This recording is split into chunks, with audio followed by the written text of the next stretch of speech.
My name's Colin and I'm hoping to run an ultramarathon every month in 2023. And my name's Andrew, Colin's brother, and I'm going to be joining them for half a marathon during his ultra run every month. This is Idiots Go Running, Episode 5, Mizen de Malin, Part 1.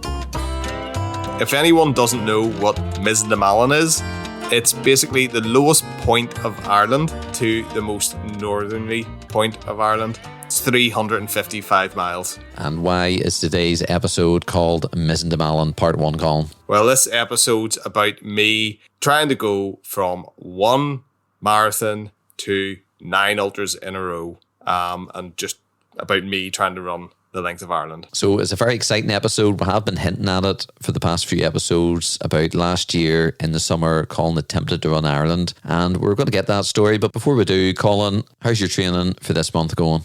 Do you know what? The run this month, it's a wee bit longer. What that means is my training has to be semi-serious, or I've got to take it to another level. So this month, I'm now on 11 runs. So I'm increasing, and I've actually got, would you believe, Andrew, I've actually got a nice structured strength and mobility exercises in the gym now. That sounds very impressive. It kind of sounds like I'm now making up the idiot part of the Idiots Go Running podcast. How you going? Well, not great, Colin, if I'm being honest. Less than last month? It seems like my miles are also being upped as like yours, not half as many as yours. Could I be doing around 16 this Saturday coming? Is that correct? Yeah, your miles are up, but how's your training going? Well, we're gonna get that, Colin. So this is Monday night. Hopefully this podcast will be out early on Tuesday morning, and I might be hitting about 16 miles this Saturday. This Saturday's the last Saturday of the month, so we're going out. How's my training going? 4 runs, Colin. Let's not beat about the bush. 4 runs. 4 runs. I actually started higher than you. I think each month I'm getting less. I don't think I am I? Yeah.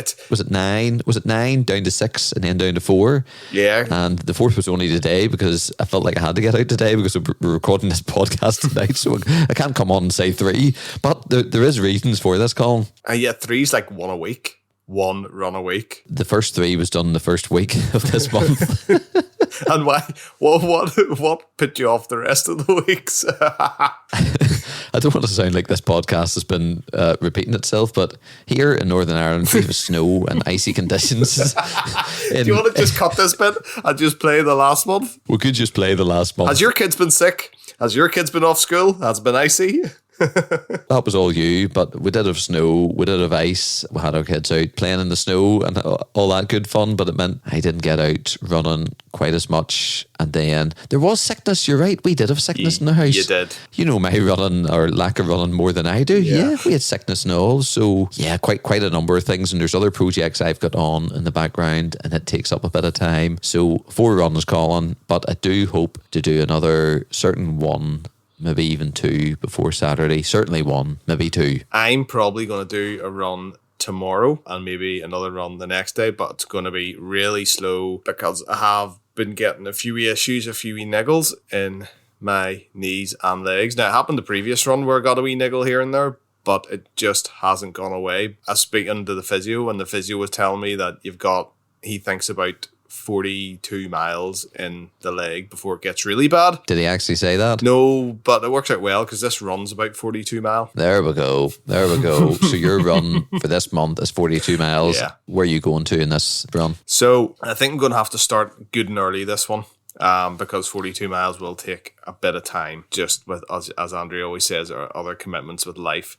I'll kick off early. So I think we're heading to Glenariff Forest Park. We're going to head through Belfast, through Glengormley, through Ballyclare, and then up towards, past Slemish Mountain, and then into Glenariff Forest Park. So fair wee distance. And I know we do have some international listeners. Hello to all our international listeners. You're very welcome here on the Idiots Go Running podcast. Try to explain where those places are in relation to Ireland, in relation to Belfast. You're heading from where I live is pretty much in Belfast, and you're heading to the north further up the north of Northern Ireland. So the past 2 runs we've been running, or the first run we actually ran from Belfast south. Yeah. And then last month's run, February, we headed east. Eastish, yeah. It was actually eastish. So we're doing north. We're just realising this literally as we're speaking, aren't we? Yeah.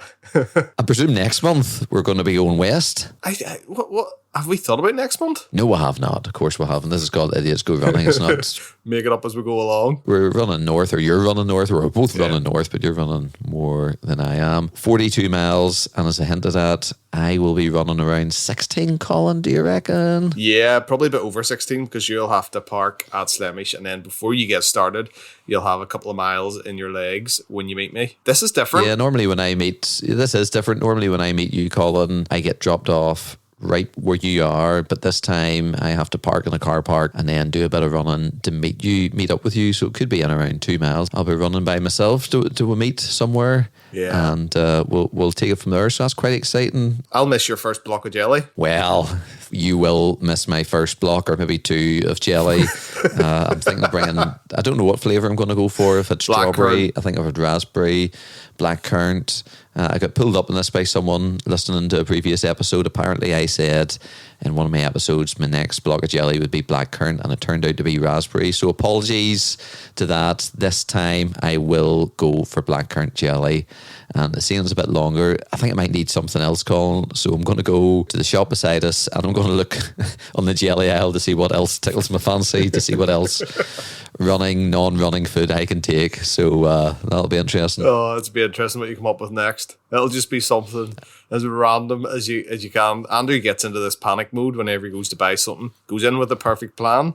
And then he just panics. Well, I have to say that the jelly was... It was a panic buy.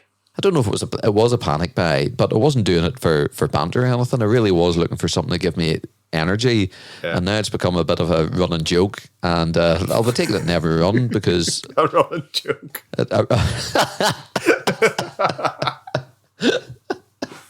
Sorry. Oh, brilliant. Brilliant. No, I'm glad you pointed that out because I did not make that obvious connection. But now I feel like I'm under pressure. If I'm going to look for something else, it's like, what else can beat the jelly? Nothing will beat the jelly, but do I have to go for something bizarre? No, I'm not looking for something bizarre. I'm just looking for something that will, I was about to say entertain me, not entertain me, just feed me. How or about keep just me going, give me energy. Turkish Delight. Turkish Delight, it's too close to jelly. You can't just live your life in jelly, Colin, as much as I love jelly. There's other things of the food pyramid, you know what I mean? I know, but it's like your Andy's Delight done right. You know what I mean? Well, I have to say that this time I'm probably not going to cover it in chocolate and peanut butter, because if you point out the last podcast, it just looked like a sandwich bag of dog crap. Yeah, it did. It didn't look great. And by the time I got it out of the bag, all the jelly and peanut butter had kind of nasty slid off it. So it wasn't great. It wasn't great. Nasty. The jelly was great, but the surroundings weren't. Nah, nasty with an eye. Speaking of things we're bringing with us, do you have any new equipment or any new items of clothing, Colin, you'd like to share with us that you've maybe bought for this run? I know where this is going. Sounds like a leading question. It's a leading question. So what have you got? I don't even know why I bought them. I think, to be honest... Let's go back to the start. Colin came to Mum's house a few days ago. What was it? St. Patrick's Day? It was St. Patrick's Day, yeah. St. Patrick's Day on Friday, just 4 days ago. And Colin was all excited. He goes, Andrew, look what I got. And you showed me. And what was it? Pair of gloves. Nice pair of gloves. Just a nice pair of gloves. Hybrid. Good solid pair of gloves. Hybrid gloves. A running pair of gloves. But Colin was excited because he put the gloves on. He goes, just wait. Look what they can do. What could they do? They have this band around them. Like, see, when I was buying them, let's go back to when I was actually buying them. They were basically, it was buy them now because they're not going to come in again. And I think as this conversation goes on, there's a reason why they weren't going to restock these gloves, because I don't know how many people would buy them. So the band around the wrist had this nice wee flap. And this nice wee flap served a purpose. So what you can do is you can pull out an extra piece. This is what made them the hybrid gloves. So if you were really cold, what you do is you pull out this extra piece, and this extra piece covers your 4 fingers, but leaves your thumb nice and free for movement. So if you're really cold, you ever seen them like blankets, if you got hypothermia, it's the inner of it's got that reflective material that keeps your hands from getting hypothermia. Genius move, keeps your fingers everything all warm. But as Andrew pointed out, you do look like, if anyone's ever watched The Simpsons, like the Maggie Simpson in the snow, they're like mittens. They're mittens. Colin, you bought mittens. Colin showed me, he was all excited. They're gloves, and look what else they can do. They can do this. And I looked at him, and my eyes lit up like a kid's eyes on Christmas morning. And I said, Colin, that's unbelievable. You have no idea how often I go out running, and nearly every time without fault, I think to myself, I just wish these gloves could turn into mittens. Do you know, Andrew was going to me, I was slagging him off because Andrew was like, well, my gloves have this touch bit that I can use my phone.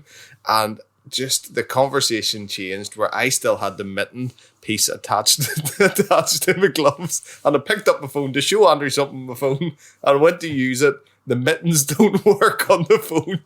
Of course they don't work. They're mittens. It was like, they're mittens. Do you know they have scratch-proof the scratch-proof gloves you get for kids to stop them scratching their face? They're pretty much, that's what they look like. So it looked like a runner going down the street, and I cannot scratch my face with my scratch-proof. I was actually going to bring that up. I was going to say that, you know what, we joke about your mittens, but my kids loved them at 2 months old. Yeah. It stopped them from scratching their face. You know, you see if you get a wee blankie with those mittens, Colin, when you're out running, you are absolutely laughing. You'll be in Comfort City. Here, see when we go to these higher peaks and the climate goes down, I know we're kind of heading into the summer. It's the worst time to buy hybrid mitten gloves. But, it really is, because I was out running today, Colin. This is the first time I wore my cap. I actually wore my hat and then my cap over it, which, yes, did look silly. But not even a mile into the run, I had to take the cap off. I took my hat off and then put the cap back on. And this is the first time this year I have went out running without a hat on. I didn't need it. It was quite warm here today. Do you know what? It has been warm, but we're coming into a cold spell, I believe. Well, probably the next in the March training podcast, you'll find out we've had snow with Northern Ireland again in April, I would imagine, and the hat will be back on. That's kind of a recap. Is there anything else we can talk about to do this run? There is something. You're doing something a bit different this time, because this podcast is now live. We kind of saved up the first few months, or the first 2 months of the podcast before releasing it.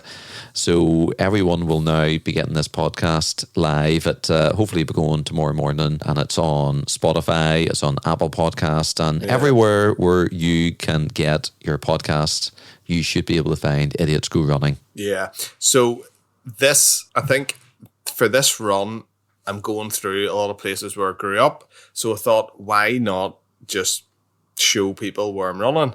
And if I'm for some reason running past your house, you can come out for a bit of banter and a bit of crack and to see my mitten gloves. So I'm going to upload my run onto my Facebook page, which is MS Running Adventure. If you want to go in, follow me, or track and find out where I am, you can just come out and say, hey, loving them hybrid gloves that you've got. Even if it's just a mile, even if it's half a mile, even if it's just standing by on the side of the road, drinking a latte, just to say, go on, Colin, keep going. Yeah, or you can drive up beside me if you want. Just don't hit me. Yeah, he would appreciate if you don't hit him. Yeah. To say nothing slows down a run than getting hit by a car. Good advice. Don't get hit by cars. Anyone who's listening, you're more than welcome. If you're in the area, you can track Colin, and further on from Slemish, if you know where Slemish is, onwards, I will be with Colin, all being well too. Yep. And that's this Saturday coming. That'll be the third run. 3 out of 12. Is that me? Unbelievably. So that brings us on to Mizen to Malin. Really, this was quite an adventure. It was quite a project. And we'll maybe go back to the very, very start of how Mizen to Malin happened. And Colin, tell me about your journey. What made you start running? What made me start running? Well, you actually told me the date. It was March 2017. I was officially diagnosed with multiple sclerosis. For anyone who doesn't know what multiple sclerosis is, it's your immune system attacking the sheath of your nerves, and that stops your nerves from sending signals, so you can get issues with that. Previous to that, I was getting kind of optic neuritis, which is like double vision in one of my eyes. Went to the hospital. Hospital says, yeah, there's something up here. And the MRI scans showed that I had MS. March 2017, that was. I started walking. My walk broke into a wee jog, and then I started into maybe picking up a few more miles. Before that, you were quite fit. You were playing a lot of football or soccer, depending where you are. So you had a pretty decent level of fitness. I used to think so. It wasn't like you were, overweight or unfit or anything like that. You had a decent level of fitness. No. Isn't that right? Yeah. I would have said I had a decent level of fitness, yeah, but my lifestyle was different. I think that was the biggest difference. I would have been staying up late, working, waking up early the next day, burning the candle at both ends, and just really, really just finding myself being overly busy. And that was the biggest thing I think changed when it comes to, it was a wee bit fit, but nothing, I wouldn't say nothing to like I am now. But I was actually surprised, Andrew, whenever you told me that and I sent you my first half marathon. It was actually only 5 to 6 months after my initial diagnosis with MS. Which is unbelievable. So the walk turned into a run. What made you go out walking? Was it just to clear your head? A bit of headspace. And there was a guy I used to work with, and it was at my lunch break where me and him were just chatting. Now, he had MS for a lot longer than me, so he was obviously... He knew more about it. He knew more about the drugs. He knew more about the disease. He knew more people with it. So me and him just went out for a walk and was chatting to him about it, picking his brain, find out what does this look like. But actually, in reality, MS doesn't look like anything. It's different for everyone.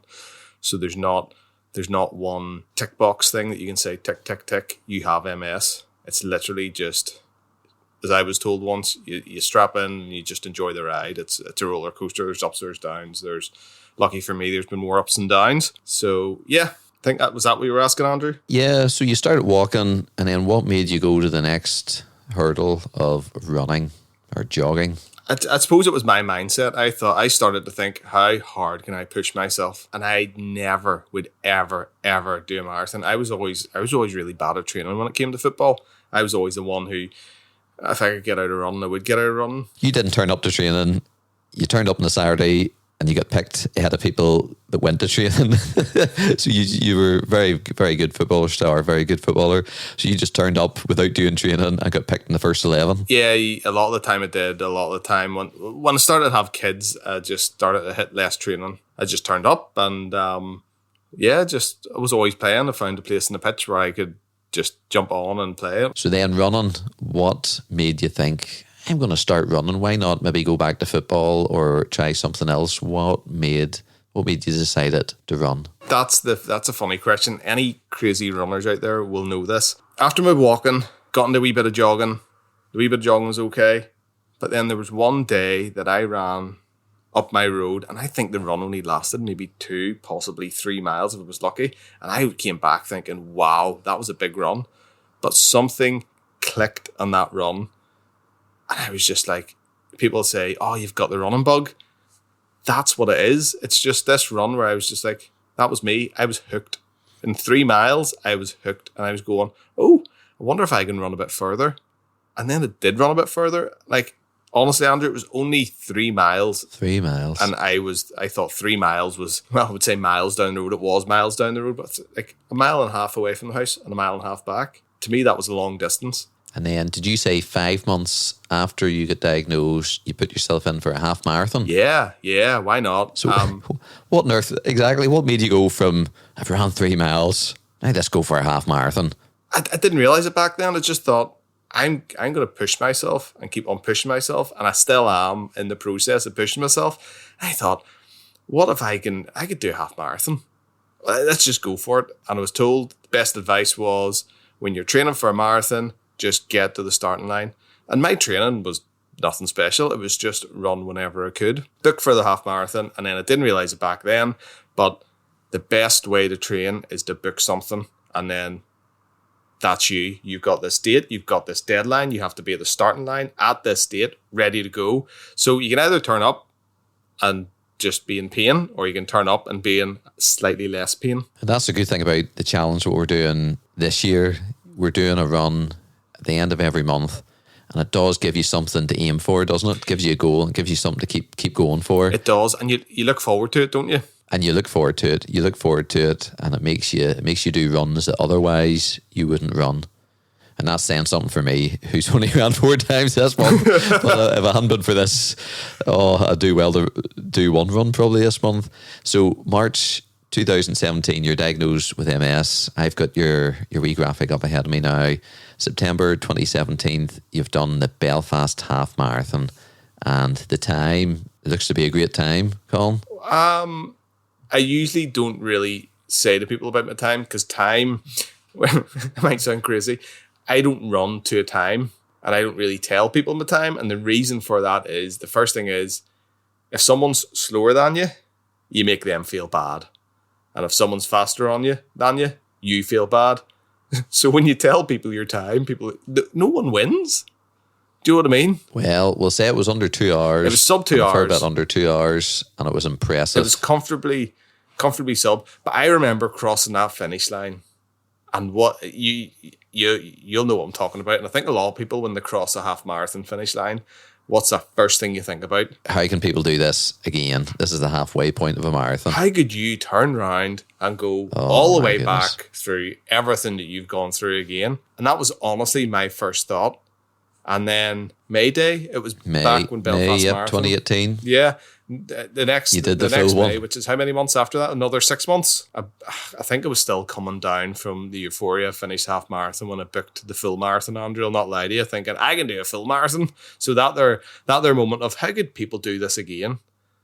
I did it again. I booked myself in straight away for a full one. So you did a full marathon. A year after being diagnosed, you did a full marathon. Yep, why not? In for a penny, in for a pound.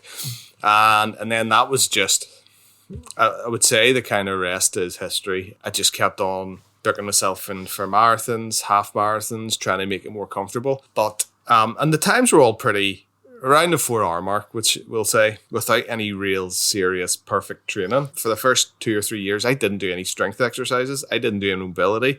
I didn't do any flexibility. I didn't do any stretching. I just ran when I could run. You're doing the half marathons, you're doing the full marathons. When did this idea of running the length of Ireland, as Colin said, Mizen to Malin, the very bottom of Ireland to the very top of it, when did that seed get planted in your head that was a possibility or something that you thought you could do? Or how did you even come up with that idea? I think it was the third marathon. So I finished the third marathon. To be honest with you, when in my head, this isn't everybody's head, in my head, it started to be too comfortable to do a marathon. And now, it did have one marathon where it was, you'll remember doing part of this with me, Andrew, I was dead on my feet. With my MS, it was pretty active. It still is kind of active, I suppose. So I changed my drug to Ocrevus. So Ocrevus, I go in every 6 months for an infusion into my veins, and they pump a load of drugs into me to kind of dampen my immune system. Okay? I have just got this new drug.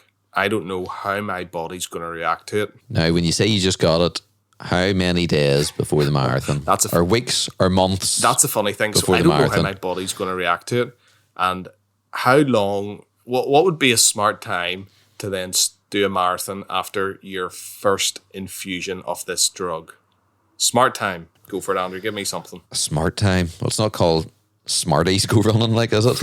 But a smart time, surely you'd need to give it 2 months, 3 months, maybe. 2 months, 3 months. 2 months, 2 to 3 months would be surely, and even that would be probably pushing it, Colin. I think that would be 2 to 3 months is more, in my head's more than enough. 2 to 3 months for it to get in your system, to get it settled down and make sure you're not having any serious side effects. You're okay. Yeah. You'll have some runs under your belt maybe, and give it a few weeks, or go for it. I got it on the Monday, and the Belfast Marathon was on the Sunday. I was 6 days.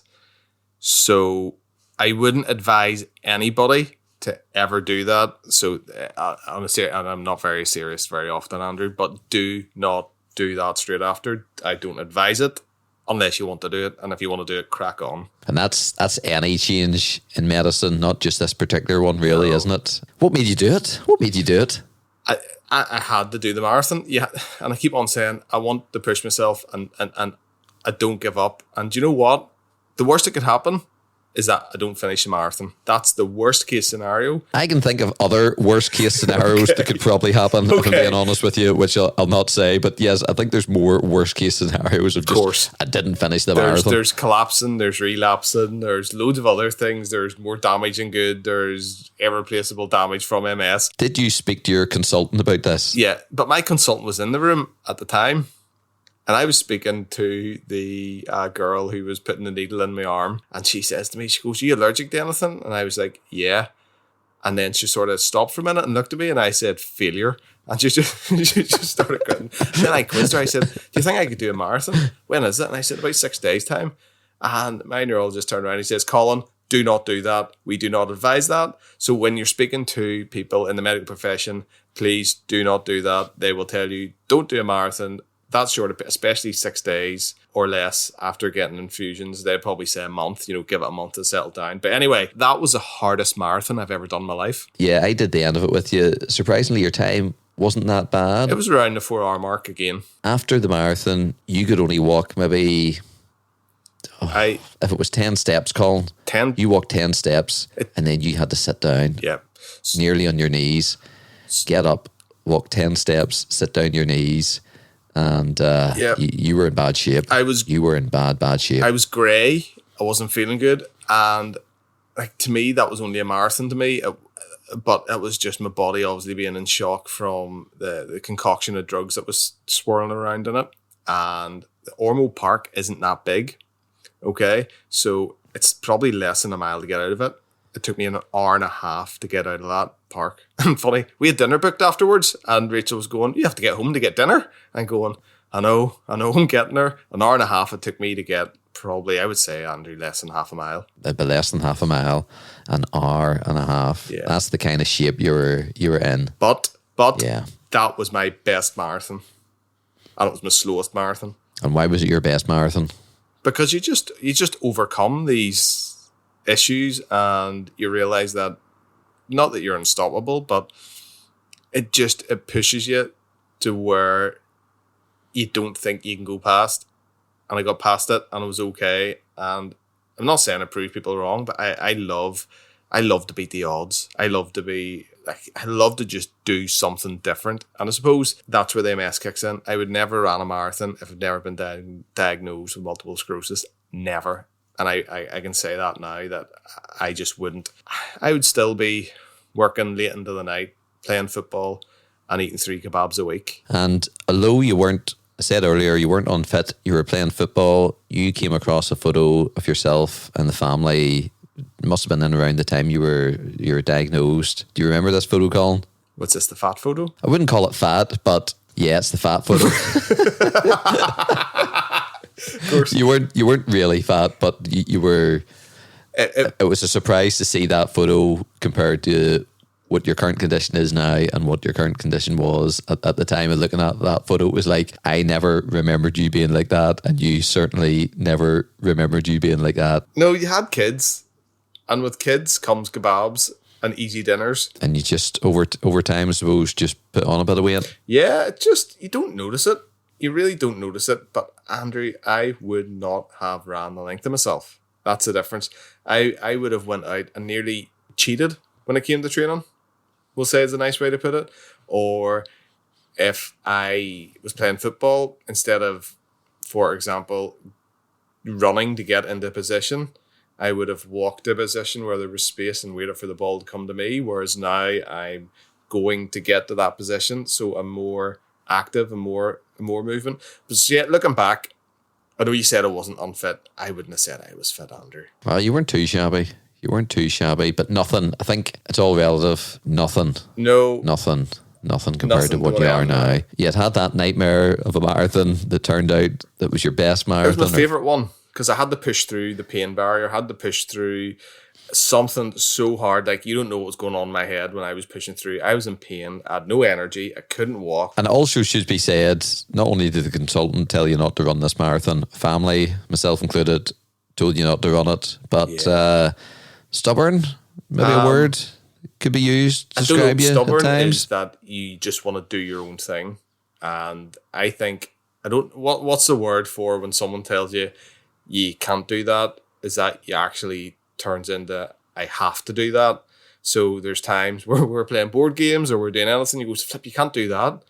Even though I might lose, I still will do the thing that people say you can't, you shouldn't really do that. You don't do that. No one does that. I'm going, well, why? Okay, so stubborn idiot. I'll update that then too. yeah.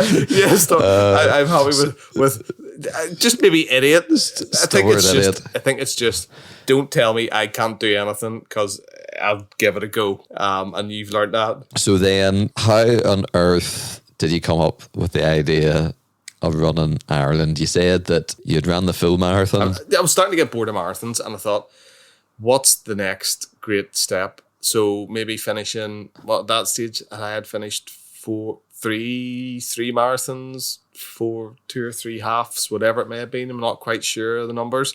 I thought, I can do 3 marathons. Why not just do 9 ultras in one row? Now, that's stupid. That is stupid.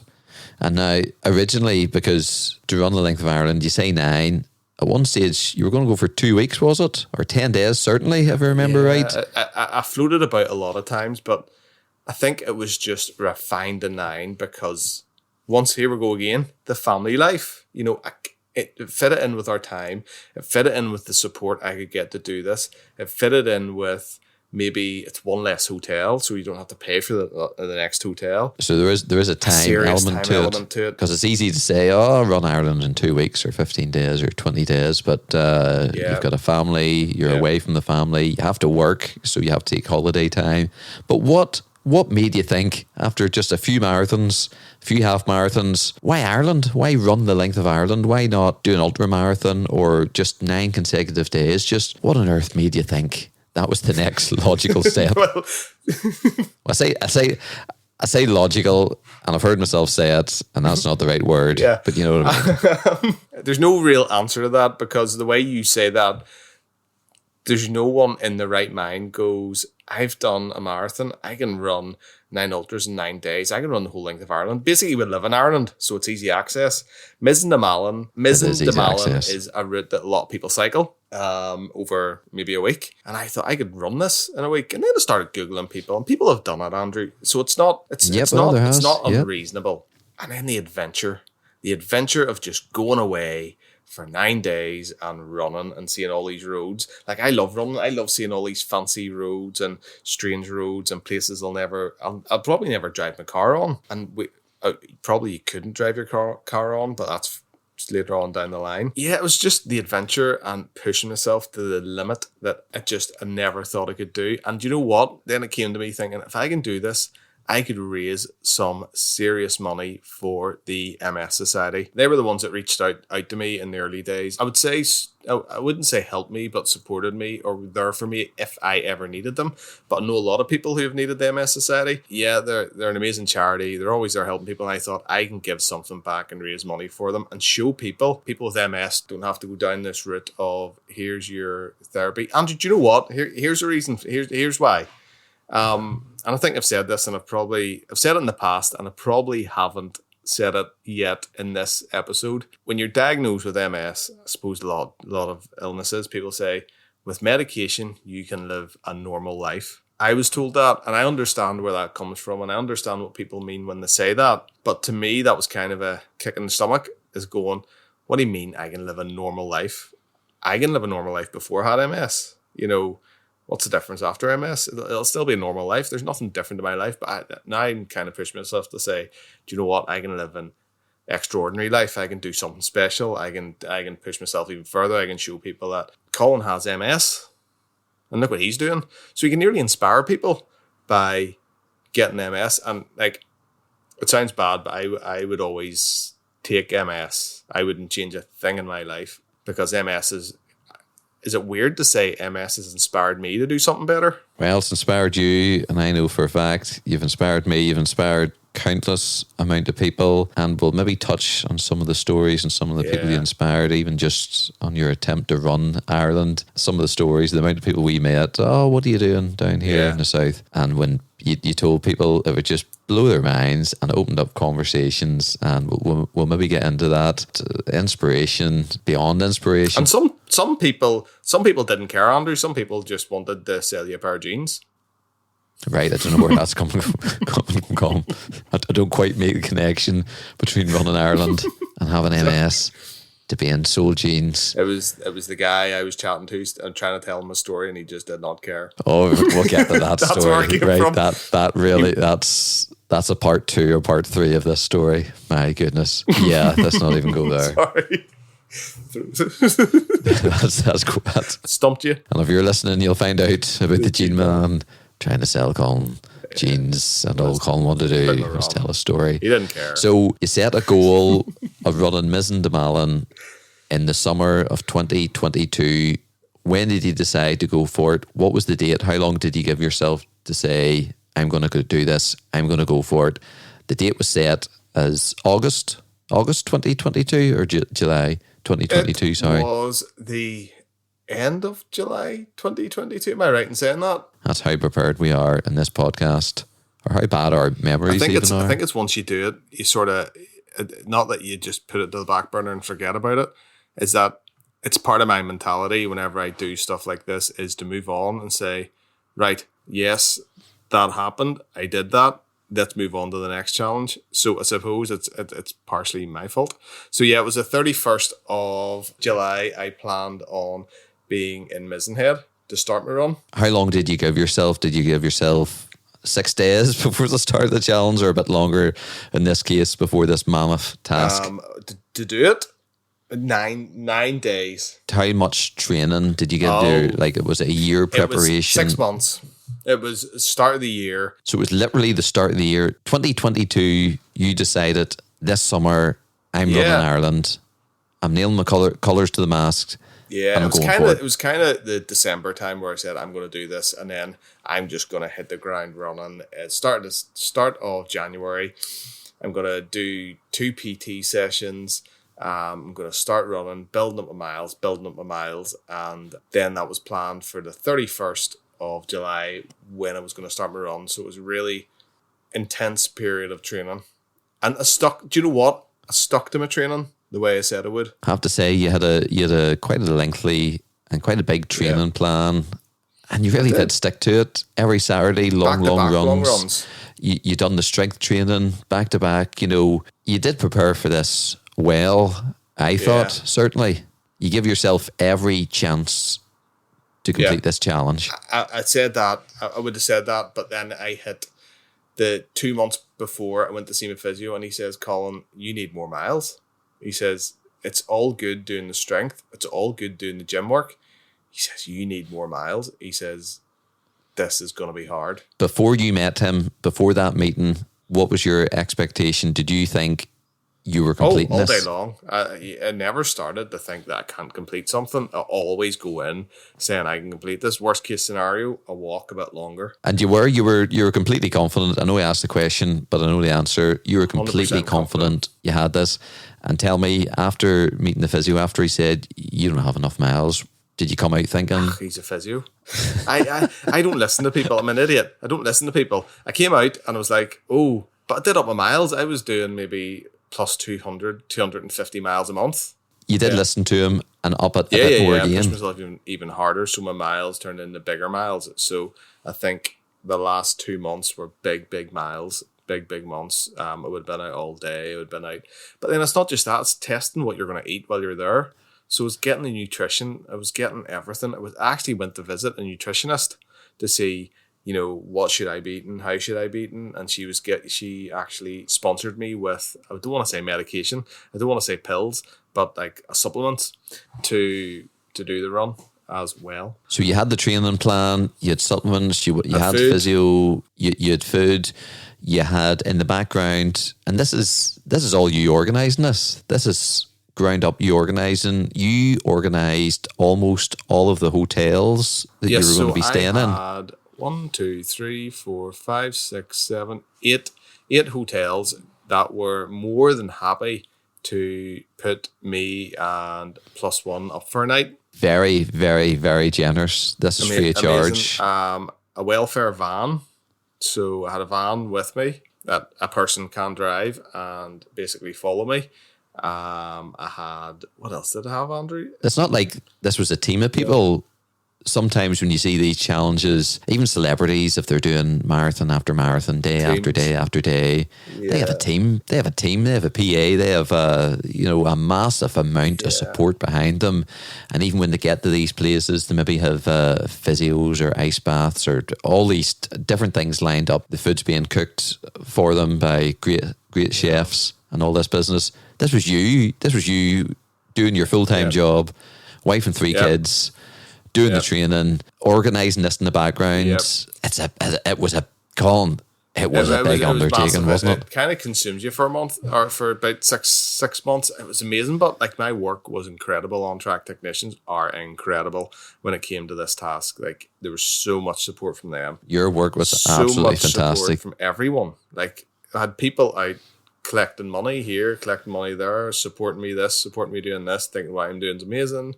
The MS Society, there were so many people supporting me. There were so many people behind me that wanted me to do this and wanted me to do it really well. And I suppose that's the pressure started to mount a wee bit as well with that. So you say about the pressure at the start of the year, you wanted to go for a run. And I know this by talking about you wanted to run the length of Ireland, but somewhere along the line, the pressure, you started to mention about the pressure. What do you mean by that? I think you'll remember me, because I speak to you a lot on the phone anyway, you'll remember me saying to you about at the start, this is an adventure, this is going to be fun.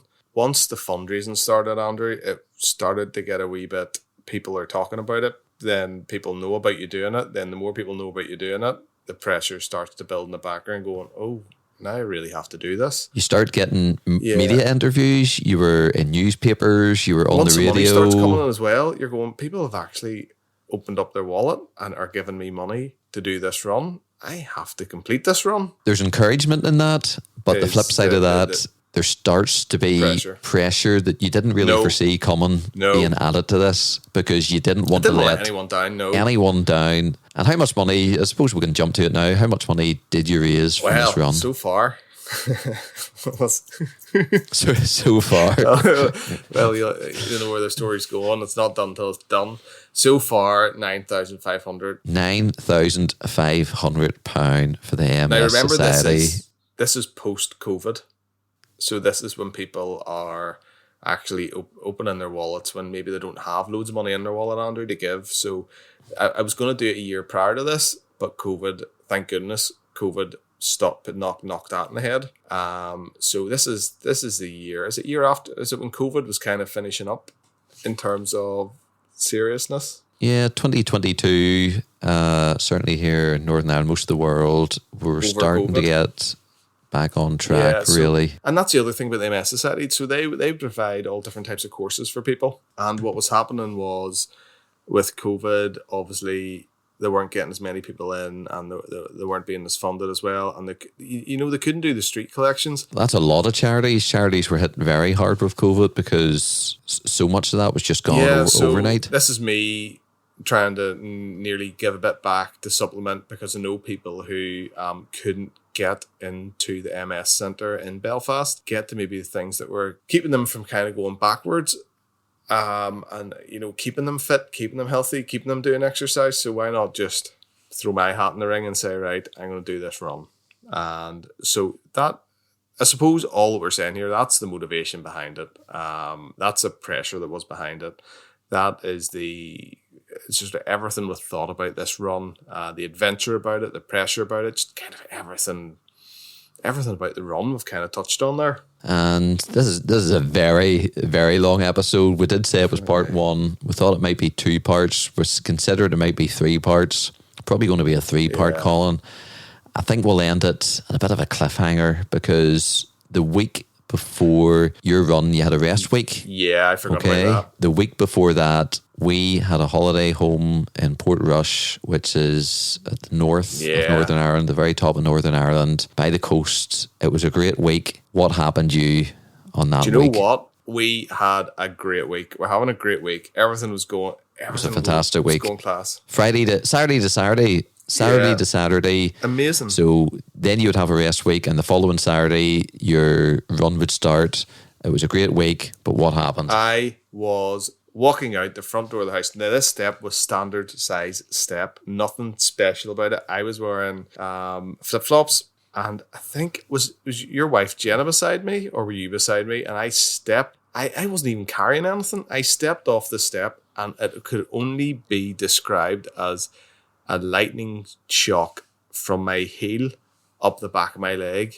And it was one of them pains where, that would have made your eyes water, but I thought was just going to disappear, and I was going to just walk it off by the time I got to the car. Didn't think anything of it.